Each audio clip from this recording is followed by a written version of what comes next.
ಏನಾದರೂ ಕುರುಮ್ ನೀನು ಆಲ್ರೆಡಿ ಏನೋ ಮಾಡ್ತಿದ್ಯಾ?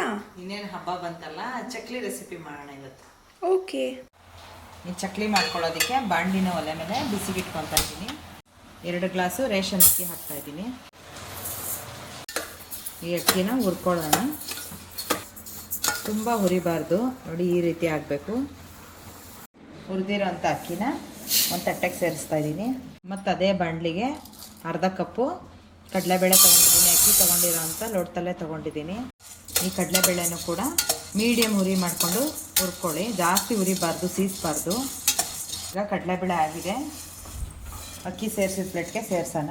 ಮತ್ತು ಅದೇ ಲೋಟದಲ್ಲಿ ಅರ್ಧ ಲೋಟ ಸಬ್ಬಕ್ಕಿ ಹಾಕ್ತಾಯಿದ್ದೀನಿ. ಈ ಸಬ್ಬಕ್ಕಿನೂ ಕೂಡ ಹುರ್ಕೊಂಡಾದಮೇಲೆ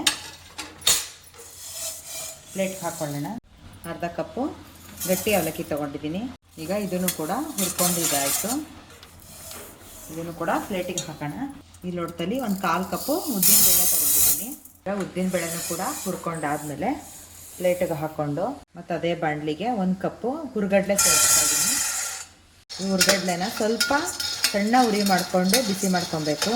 ಈಗ ಈ ಹುರ್ಗಡ್ಲೆನ ಈ ತಟ್ಟೆಗೆ ಹಾಕ್ಕೊಳ್ಳೋಣ. 2 ಸ್ಪೂನು ಧನಿಯಾ ಸೇರಿಸ್ಕೊತಾ ಇದ್ದೀನಿ. 2 ಸ್ಪೂನು ಜೀರಿಗೆ ಕೂಡ ಫ್ರೈ ಆಗಿದೆ. ಇವಾಗ ಪ್ಲೇಟ್ಗೆ ಹಾಕ್ಕೊಳ್ಳೋಣ. ಈಗ ಹುರ್ಕೊಂಡಿರೋಂಥ ಎಲ್ಲ ಐಟಮ್ಸು ಕೂಡ ತಣ್ಣಗಾಗಬೇಕು. ತಣ್ಣಗಾದ್ಮೇಲೆ ನಾನು ಇದನ್ನು ಮಿಲ್ ಮಾಡಿಸ್ಕೊತೀನಿ. ಈಗ ಹುರಿದಿರೋ ಅಂಥ ಎಲ್ಲ ಐಟಮ್ಗಳು ಕೂಡ ನಾನು ಮಿಲ್ ಮಾಡಿಸ್ಕೊಂಬಂದಿದ್ದೀನಿ. ನೋಡಿ, ಈ ರೀತಿ ಹಿಟ್ಟು ರೆಡಿಯಾಗಿದೆ. ಈಗ ಒಂದು ಪಾತ್ರೆನ ಒಲೆ ಮೇಲೆ ಬಿಸಿಗೆ ಇಟ್ಕೊಳ್ಳೋಣ. ನೋಡಿ, ಈ ಬಟ್ಲಲ್ಲಿ ನಾನು 2 ಬಟ್ಲು ನೀರು ಹಾಕ್ಕೊತೀನಿ. ಈಗ ಖಾರದ ಪುಡಿ ಹಾಕ್ತಾಯಿದ್ದೀನಿ. ನಿಮ್ಗೆ ಎಷ್ಟು ಖಾರ ಬೇಕೋ ಅಷ್ಟು ಸೇರಿಸ್ಕೊಳ್ಳಿ. ನಾನು 2 ಸ್ಪೂನ್ ಹಾಕ್ತಾಯಿದ್ದೀನಿ. ಬಿಳಿ ಎಳ್ಳು, ಸ್ವಲ್ಪ ಅಜ್ವೈನ್ ಹಾಕ್ಕೊತಾ ಇದ್ದೀನಿ. ಸ್ವಲ್ಪ ಕೈಯಲ್ಲಿ ಈ ರೀತಿ ವಸ್ಕಿ ಹಾಕ್ಕೊತಾ ಇದ್ದೀನಿ. ಉಪ್ಪು ಹಾಕ್ತಾಯಿದ್ದೀನಿ. ತುಂಬ ಜನ ಕೇಳ್ತಿರ್ತೀರಾ, ಮೇಡಮ್ ನೀವು ಬಳಸೋವಂಥ ಪಾತ್ರೆದು ಲಿಂಕ್ ಕೊಡಿ ಅಂತ. ಸ್ಕ್ರೀನ್ ಮೇಲೆ ಒಂದು ಸೈಡ್ ಬರ್ತಿರುತ್ತೆ, ಚೆಕ್ ಮಾಡಿ. ಈಗ ನೀರು ಕುದೀತಿದೆ. ಈ ಬಟ್ಲಲ್ಲಿ ಅಕ್ಕಿ ಹಿಟ್ಟನ್ನ ಸೇರಿಸ್ಕೊತೀನಿ.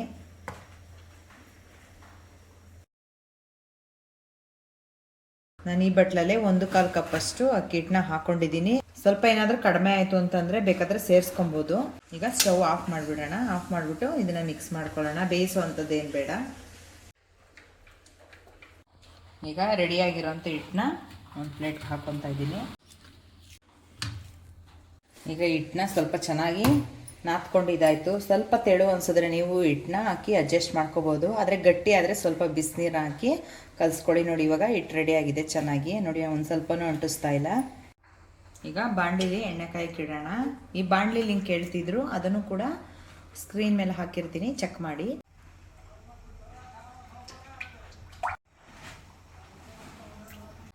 ಈಗ ಚಕ್ಲಿ ಒಳಗೆ ಸ್ವಲ್ಪ ಎಣ್ಣೆ ಹಚ್ಕೊಳ್ಳೋಣ.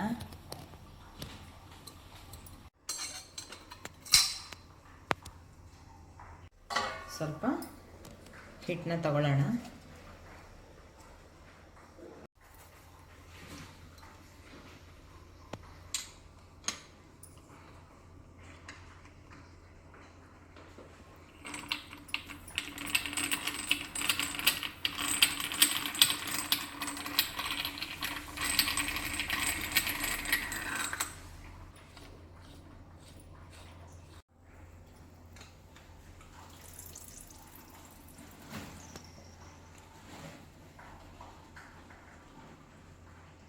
ನಿಮಗೆ ಎಷ್ಟು ಅಗಲ ಬೇಕೋ ಅಷ್ಟು ಅಗಲ ನೋಡಿ.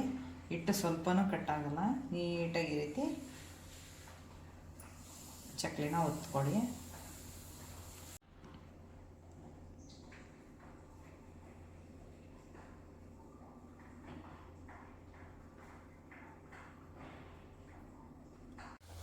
ನೋಡಿ, ಎಲ್ಲ ಚಕ್ಲಿನೂ ಕೂಡ ಈ ರೀತಿ ಒತ್ಕೊಂಡಿದ್ದಾಯ್ತು. ಈಗ ನೋಡಿ, ಚಕ್ಲಿ ಎಲ್ಲ ಫ್ರೈ ಮಾಡ್ಕೊಂಡಿದ್ದಾಯಿತು.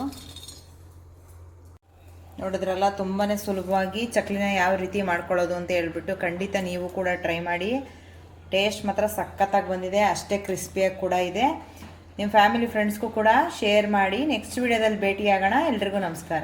ನೋಡಿ, ತುಂಬ ಕ್ರಿಸ್ಪಿಯಾಗಿ ಬಂದಿದೆ. ಖಂಡಿತ ನೀವು ಕೂಡ ಟ್ರೈ ಮಾಡಿ. Thank you.